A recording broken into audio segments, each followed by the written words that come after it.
By Jennifer Rubin, opinion writer reporting from a center-right perspective. Email bio follow opinion writer October 19 at 9:45 a.m. One can hardly fathom the twisted psyche of a president who, after acknowledging that Jamal Khashoggi, a contributing columnist for the Post's global opinions, had likely been murdered, would go before a cheering mob to lavish praise on a U.S.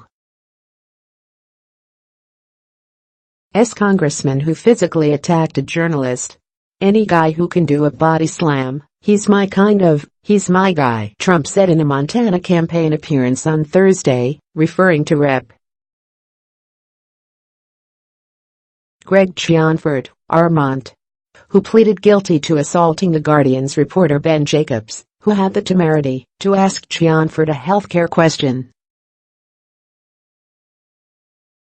"I had heard that he body slammed a reporter. And he was way up. I said, oh, this is terrible, he's gonna lose the election," Trump continued. "Then I said, well, wait a minute, I know Montana pretty well, I think it might help him. And it did. And his ghoulish fans ate that up."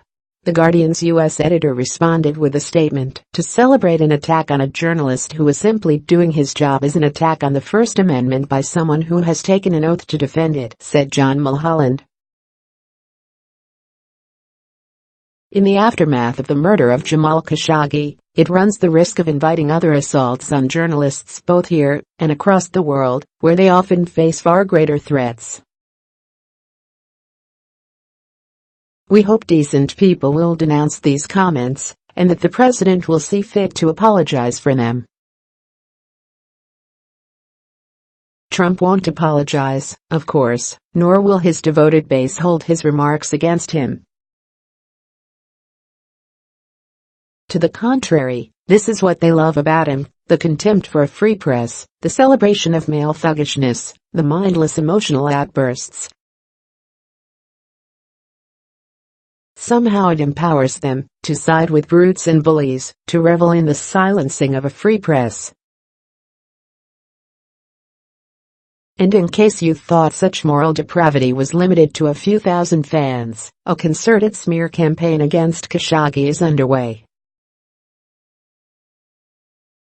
The Post reports, in recent days, a cadre of conservative House Republicans allied with Trump has been privately exchanging articles from right-wing outlets that fuel suspicion of Khashoggi, highlighting his association with the Muslim Brotherhood in his youth, and raising conspiratorial questions about his work decades ago as an embedded reporter covering Osama bin Laden, according to 4 GOP officials involved in the discussions who were not authorized to speak publicly. While Khashoggi was once sympathetic to Islamist movements, he moved toward a more liberal, secular point of view, according to experts on the Middle East who have tracked his career. Khashoggi knew bin Laden in the 1980s and 1990s during the civil war in Afghanistan, but his interactions with bin Laden were as a journalist with a point of view who was working with a prized source. Some claim that Khashoggi, who had worked for multiple news organizations over the years, and was allegedly slaughtered for his writings critical of the Saudi regime, was not a real journalist. The willful dissembling takes one's breath away.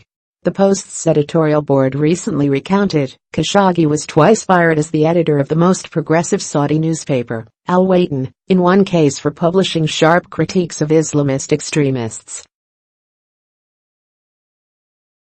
A television news network he helped to found in Bahrain in 2012 was taken off the air after one day, after it broadcast an interview with a critic of that country's authoritarian regime. The Whisper campaign comes, not only from the fever swamps and usual talk radio know-nothings, but also from those who fancy themselves as foreign policy sophisticates at the forefront of efforts to counter Iran's nuclear ambitions and regional aggression. It is hard to know if this is water carrying for the administration, panic over disruption to the administration's already incoherent Iran policy, or hatred of the mainstream media. Whatever the impetus, the lack of decency on display, the willingness to defame a reportedly tortured, murdered, and dismembered journalist to deflect blame from a brutal regime that snookered both the U.S. and Israeli governments into adopting it as the key bulwark against Iran, should disgust people of goodwill, whatever their political or foreign policy views. Proximity to and reverential treatment of an amoral, congenital liar in the White House have disabled the intellectual and moral reasoning powers of many previously respectable Republicans. Whatever the cause, if you were falsely smearing a missing man, trying to diminish the horror of a thuggish regime's alleged gruesome murder, or yucking it up with a president celebrating violence against a reporter, it's time to rethink your politics.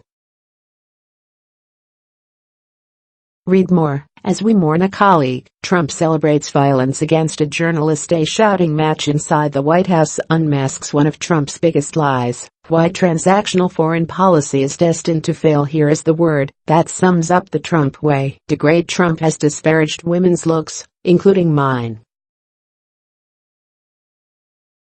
But we have bigger problems.